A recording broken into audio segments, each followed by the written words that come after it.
Oi, gente, tudo bem? Mais um encontrinho nosso das quartas-feiras, graças a Deus.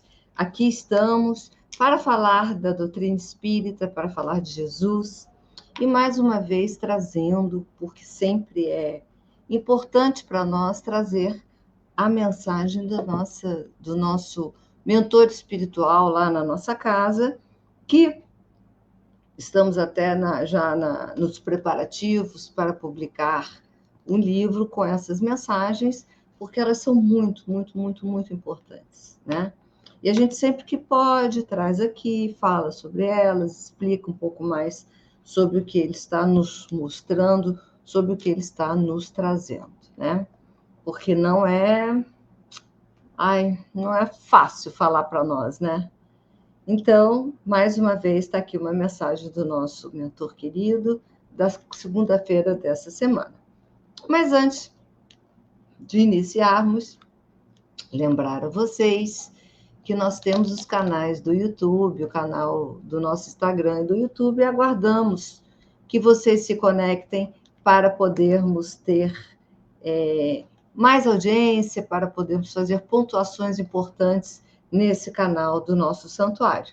E lembrar a vocês também que estamos abertos e, aliás, estamos lotados e, aliás, estamos com problema de espaço, mas estamos com o coração pleno recebendo todos vocês, né? Graças a Deus. E imitando o vovô, graças a Deus, vamos iniciar então o estudo, a compreensão da sua palavra, do seu ensinamento desta semana, ok? Então, começa ele falando para nós, graças a Deus. Bom, aí é com alegria que sempre vimos com esperança, o encerramento de mais um mês de trabalho, pois criamos e sabemos ser que cada dia que o homem na face da Terra constitui a utilidade como meta objetiva, cresce na estrutura psíquica da Terra. Então, vamos lá tentar entender o que ele está nos colocando aqui, né? Então, ele começa dizendo, estamos no fim do mês, e mais um mês se completou no trabalho do bem, no trabalho da caridade, e que eles lá do outro lado veem isso com muita alegria, porque, afinal de contas, né, encerramos o nosso mês de forma útil, né?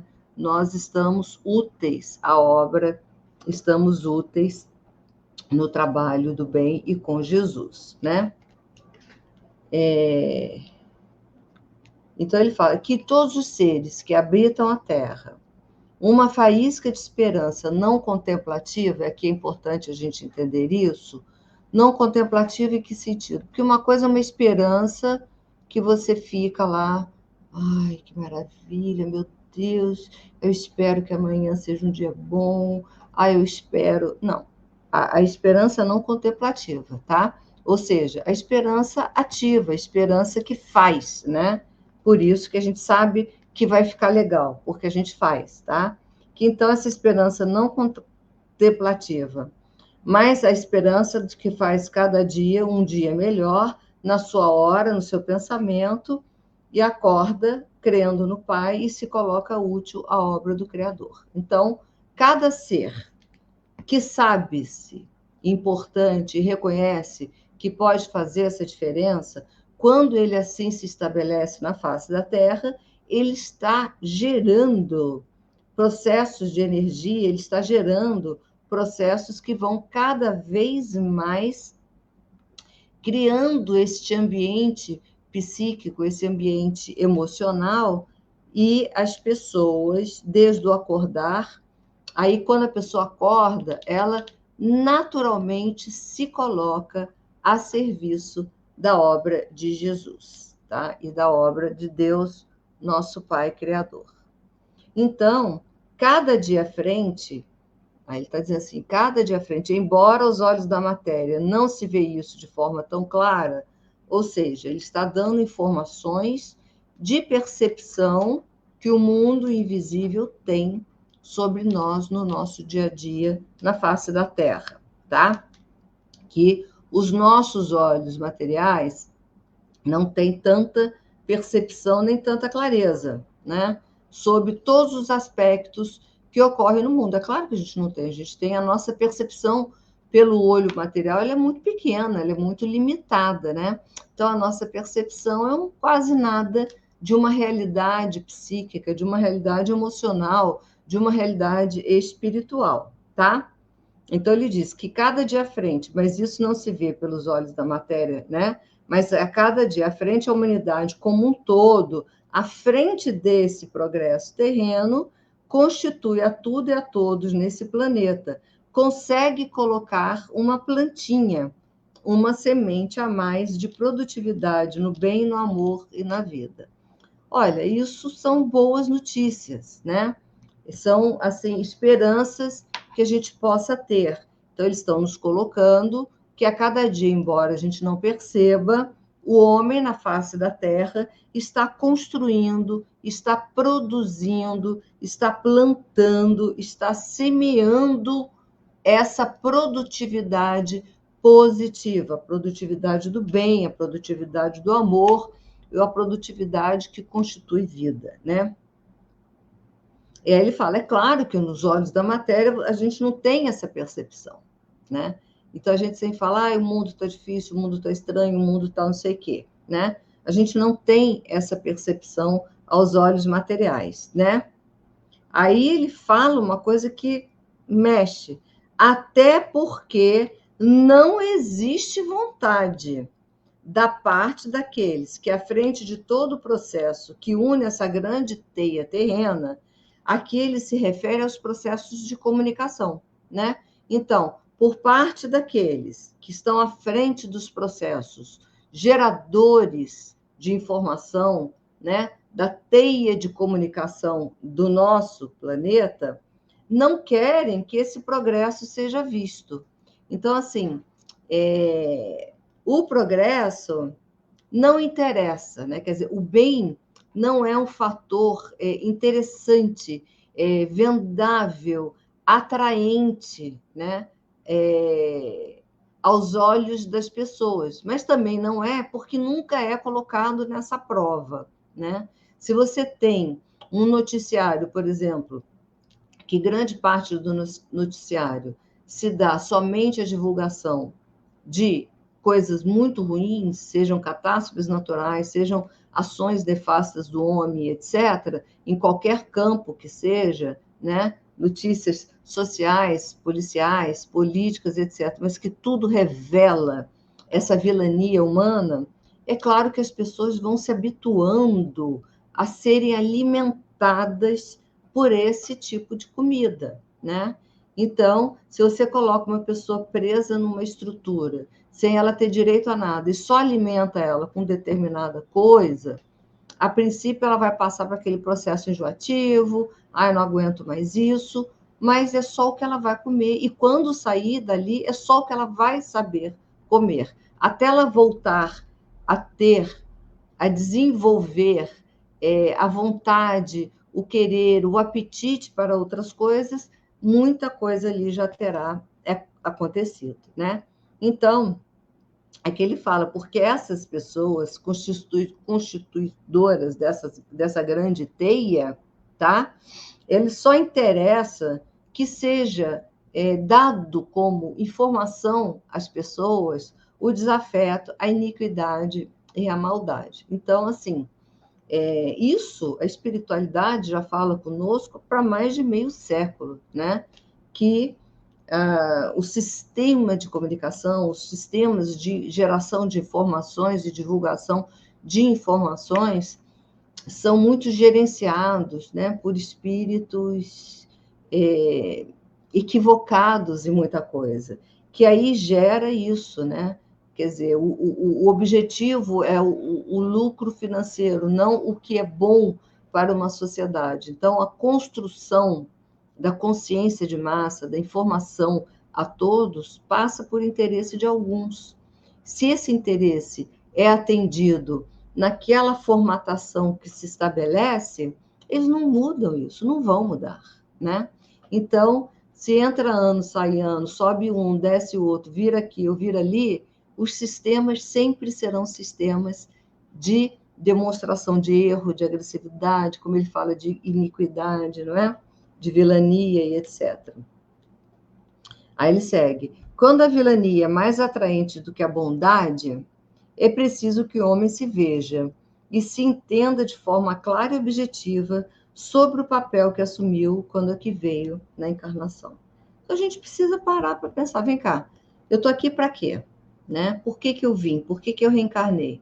Aí muitos vão falar, para pagar os pecados. Bom, não é bem assim. Ninguém encarna para pagar pecados, né?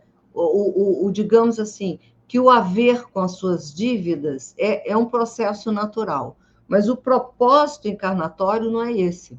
O propósito encarnatório é o ganho evolutivo, tá? É o melhorar-se todos os dias. Então, se o propósito encarnatório fosse só ficar resolvendo as suas questões pretéritas, né, as consequências das suas questões pretéritas, a gente não ia sair de um rolo, né, de uma roda que você faz, você assume uma consequência, fica só nessa consequência que já se torna a sua causa futura. Aí você não sai do tema, né? Para a gente sair do tema, sair desse novelo, dessa roda, a gente precisa ter outros propósitos, outros objetivos e outros processos para se viver. Senão você não vai construir novos futuros, você não vai construir novas consequências positivas para o seu processo evolutivo. A gente vai ficar preso sempre às questões nossas do pretérito, né? Aí ele fala, né? Então tem que ver qual é o propósito da gente estar aqui, né? A gente veio aqui para quê? Para ficar no rame-rame, para ficar na dependência eterna do que um acha, o outro deixa de achar, o que o outro diz que eu posso ter acesso ou não, né? Aí ele diz assim, é claro, sim, é claro que os apelos materiais, o dinheiro, né, leva o espírito inseguro a decisões equivocadas. Ah, bom, quanto a isso, a gente não tem a menor dúvida, porque todos nós já passamos, ou passamos agora, ou já passamos no pretérito, ou passaremos no futuro, por situações onde a nossa materialidade grita mais alto e a gente se decide, opta por ela e acaba tomando caminhos equivocados, né? Seja na questão pura, especificamente, do dinheiro, seja na questão do poder, da ascensão social, do status quo, né? Do bem que eu tenho, da família que eu pertenço, e por aí vai. Porque o apelo é sempre mais forte. Porque o apelo material, que envolve tudo isso que a gente falou, ele é muito mais palpável, né? Então, é com o dinheiro que se come, é com o dinheiro que se viaja, é com o dinheiro que você constrói a sua casa, né? É com o dinheiro que você constrói patrimônio, tá? Então, por essa questão, o homem acaba se deixando viver em situações que isso é o centro dos processos e acaba sendo também as equivocadas decisões, né? Então, de uma virada interessante ao que ele está colocando, que todas as vezes que as nossas decisões vão pelo o que é o interesse da minha materialidade, elas é uma decisão equivocada, tá? Não da sua sobrevivência, tá? A gente tem que entender isso, tá? Mas da nossa materialidade, é diferente. É por isso, e isso, por fim, domina todos os aspectos entre os seres humanos. Mas não há que se dizer que dentro de cada um desses corações não exista a observação ao bem. Claro que existe. E por muitas vezes são esses que não dormem à noite porque pesa em suas cabeças a culpa, a desolação das ações e das escolhas cometidas. Então, o homem, ele tem consciência, né, daquilo que ele é, do seu propósito encarnatório, o que ele veio fazer aqui, por que ele está aqui e etc. Né? Ele tem consciência que o desenvolvimento, o seu progresso, o seu start para alcançar degraus acima, partem das questões espirituais, ou seja, são nelas que estão cravadas as pedras de um caminho que a gente deve seguir. Ponto, né? Como a gente é quase que constantemente contrário a isso, que a natureza humana, a nossa natureza é o bem, né? Porque somos filhos de Deus, então nós fomos constituídos com esse bem. Então, por vezes, e na grande maioria das vezes, como ele coloca, as cabeças, pela culpa, acabam, né, entrando em processos de desolação, de culpa, de insônias, de doenças da depressão, da ansiedade, das desestruturas psíquicas, etc. Filhos, o bem existe no homem desde que se existe como espírito. As tentações existem porque a construção da evolução faz parte que seja tentado o espírito para colocá-lo na prova de sua escolha. Mas em momento algum está escrito nas leis divinas e no Evangelho de Jesus que o homem não tem condição de saber escolher. Então, cair nas tentações, digamos assim, é factível, a gente cai nas tentações, mas isso tem que nos refletir como uma experiência vivida.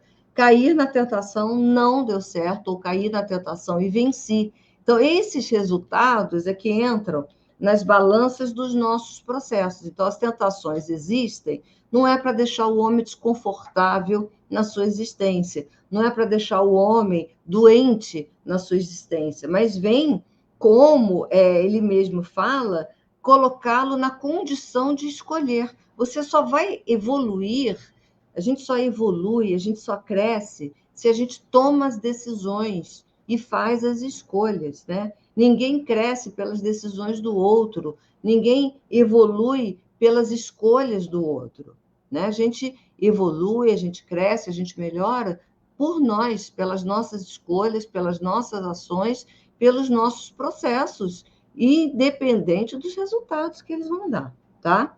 Porque esses resultados é a experiência vivida que vai se somar ao seu conjunto de informação que você vai processar para escolhas futuras serem diferentes, né?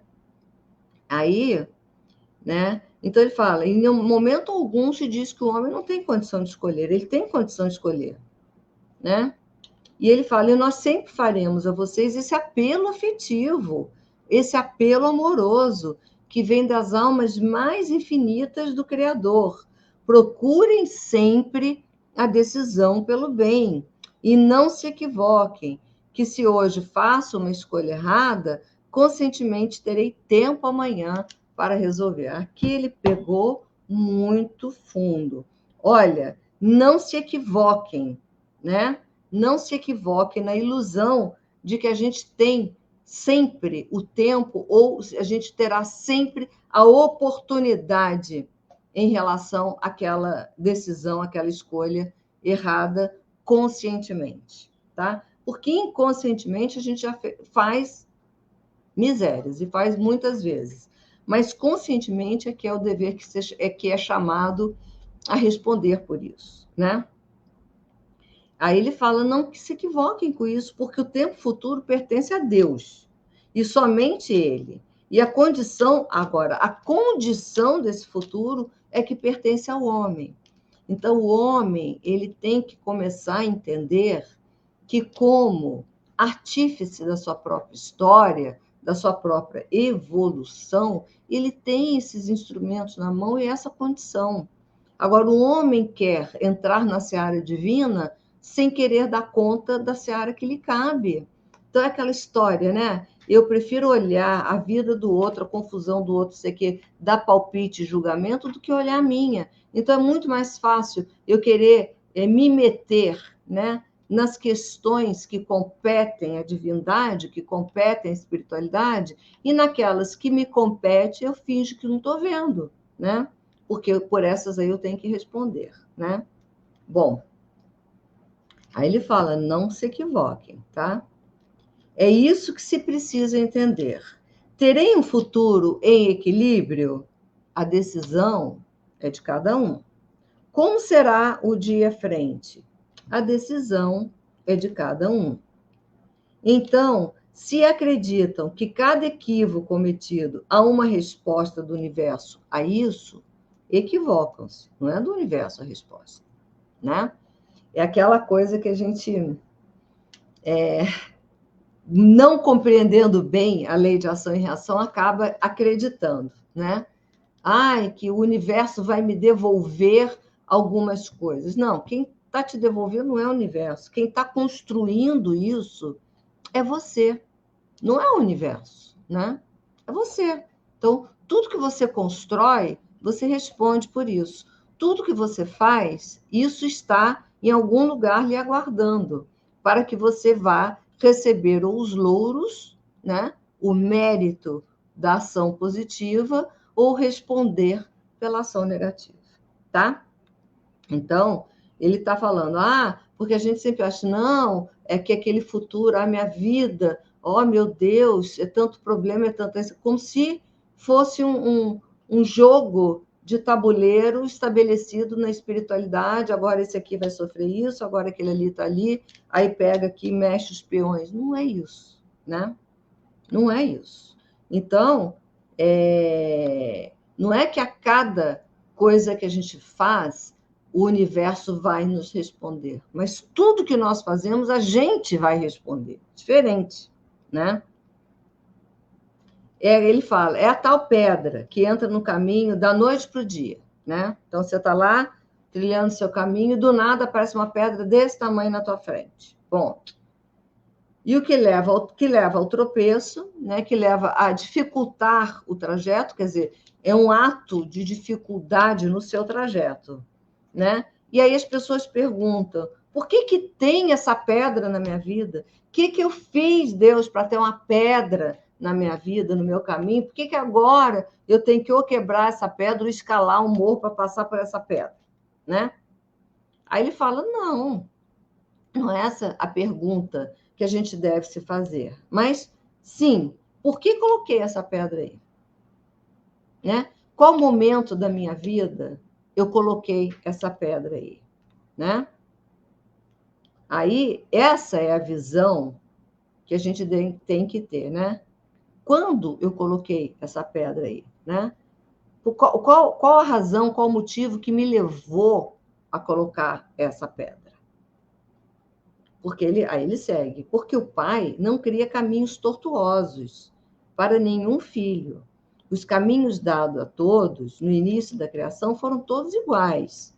Caminhos livres, caminhos plenos, caminhos de ascensão. Mas o pai colocou nesse caminho um lugar onde cada um de nós, no caminho, é como um contrato, um lugar onde cada um de nós assina dizendo que o caminho lhe pertence. Então, você vai, pega, esse aqui é o caminho que eu vou? Então, eu assino dizendo, esse caminho é meu, tá? Se vão construir e o que lá colocarão é da responsabilidade de cada um. Se você quer fazer uma estrada legal, plena, fácil, fluídica, com curvas aqui e acolá, mas que você vai, é tranquilo. Agora, você vai fazer um caminho tortuoso, uma estrada perigosa, né? Com 1000 obstáculos, buracos, precipícios no meio, etc., é cada um que fez, que construiu, que constituiu a estrutura desse caminho, né?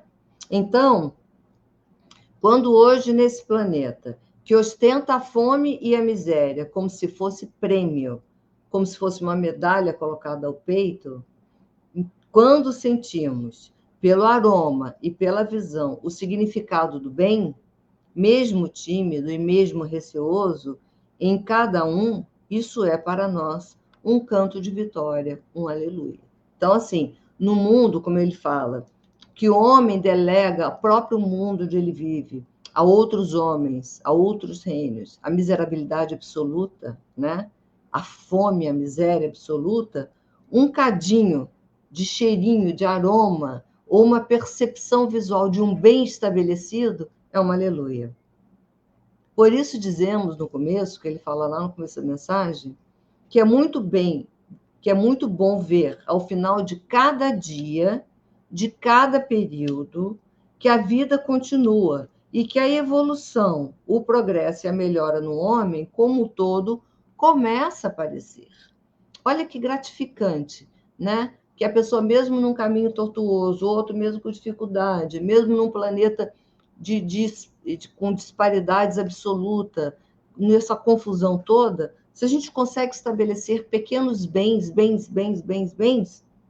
isso é o propósito evolutivo. Então, é quando se vê que essa melhora, que essa evolução está se estabelecendo na estrutura humana. Ele faz uma comparação muito bonitinha. São aquelas florzinhas da beira de estrada que nascem no meio do mato, que de longe se olha e fica tudo coloridinho. São florzinhas simples, puras, frágeis, mas que resistem ao mato grosseiro que está em volta.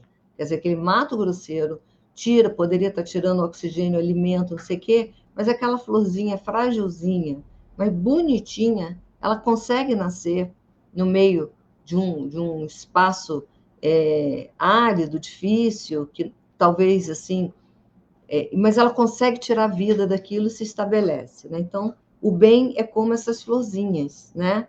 Ainda frágeis, mas que persistem. É frágil diante da estrutura do mundo que a gente vive, da nossa psique, mas persiste, consegue se impor ao pior mato que esteja em volta, ao pior capim, ao pior processo que possa estar em volta. Hoje, esse campo, que é o planeta Terra, está mais colorido do que se pensa, ou seja, mais florzinhas existem do que mato grosseiro, do que capim, né?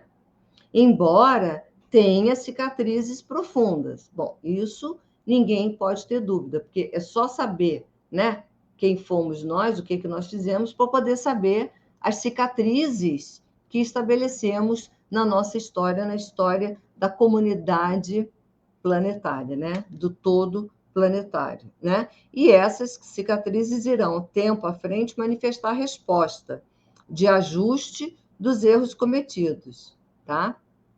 Mas as florzinhas ali estarão, né? Quer dizer, continuarão, o bem continuará, mesmo quando esses processos, chegar um momento em que todos esses processos de grande densidade e de problemas que nós estabelecemos, sejam problemas geofísicos, psíquicos, etc., do planeta como um todo, essa cicatriz vai gritar, né? Na hora que ela gritar, vai gritar e a gente vai ter que responder por isso. A gente vai ter que estar ali dando conta. A resposta é dar conta da sobrevivência dessas florzinhas em meio a tantos processos que poderão aparecer. Mas ele fala, as florzinhas ali estarão. Elas permanecerão em meio a isso tudo, tá? E essas florzinhas dominarão vitoriosas um planeta evoluído, sábio e feliz que a Terra se tornará. Então, lado bom, a Terra se tornará um planeta feliz e sábio e evoluído, correto? Ótimo, afirmação. Mas as cicatrizes estão aí e a gente vai ter que lidar com elas. Ponto 1. Ponto 2. Parar de nos afeiçoar, de nos agregar psicologicamente, emocionalmente, a esse mal institucional que eu digo, que é um mal que se estabeleceu e se tornou muito natural para todos nós, né? Então, se você liga uma televisão e vê uma violência ou vê uma coisa muito esquisita, aquilo para você é muito natural. Então, a gente precisa de deixar de achar que essas coisas são naturais, né? Ah, isso pertence ao homem. Não, isso o homem construiu em momentos da sua evolução porque precisava ser assim. Hoje não precisa mais. Hoje eu não preciso ser cruel para poder me impor dentro de uma sociedade. Eu posso me impor dentro de uma sociedade pela minha evolução moral, por quem eu sou, né? De bom, do bem que eu pratico, né? E como o bem, ele não gosta de fantasia, então, assim, é claro que para que alguém se interesse em ligar uma televisão ou um rádio, ouvir um podcast, né? Abrir algumas coisas, buscar informações na timeline das suas mídias pessoais, ela vai procurar ali, ela vai se interessar ali, ela vai deixar ali a marca daquilo que ela é. E aquilo, então, ficará o tempo todo se repetindo dentro do seu processo. Se você liga uma televisão e dá coro, né? E dá audiência para um programa que só fala de coisa ruim, que só desmerece, né, o ser humano, que só desmerece a boa vontade das pessoas, você está dizendo, isso aí é legal. E aí é claro que aquele programa, ganhando audiência, ele vai continuar no ar e vai continuar influenciando a estrutura de pensamento das pessoas que assistem aquilo. Elas vão se viciando naquilo, vão gostando daquilo, né? Tem uma analogia que a gente faz, que tudo você precisa passar por um tempo de adaptação. Então, fazer o bem, a mesma coisa. A informação ruim, a mesma coisa. Se você fica assistindo informação ruim todos os dias, vai chegar um ponto que ela vai te pertencer. E você vai ficar tão viciada nela que não vai querer ficar sem ela, né? Só que isso acontece com informação boa. Se você se cria o hábito de só se permitir receber boas informações no sentido de situações de positividade, de elevação moral e etc., você também se viciará nisso e também só vai querer que isso lhe pertença. Então, quem tem na mão, as pessoas podem deter na mão a editoria de um jornal, né? O aspecto tecnológico de transmissão de uma informação, mas você que está na outra ponta, que é aquele que recebe, a sua postura, é o seu comportamento que vai dizer se aquilo ali continuará ou não. E são esses os caminhos que a gente pega na vida. São essas as tentações que a gente se permite cair. Então, a gente precisa mudar, né? Mas eu só recebo informação disso, porque você em algum momento sinalizou isso. Então, mude o seu sinal, mude aquilo que te interessa. Comece a fazer pesquisa de coisas boas. Onde existe grupo de caridade que faz tal coisa? Aonde que tem notícia de pessoas que fazem coisas boas? Aonde que aconteceu o fim de um processo? Quantas pessoas trabalharam para ajudar populações numa hecatombe, num processo qualquer, quando teve um furacão, uma tsunami, etc. Se você começa a produzir, né, a mostrar interesse de que você só quer saber coisas boas e positivas, essas coisas boas e positivas chegarão a você, né?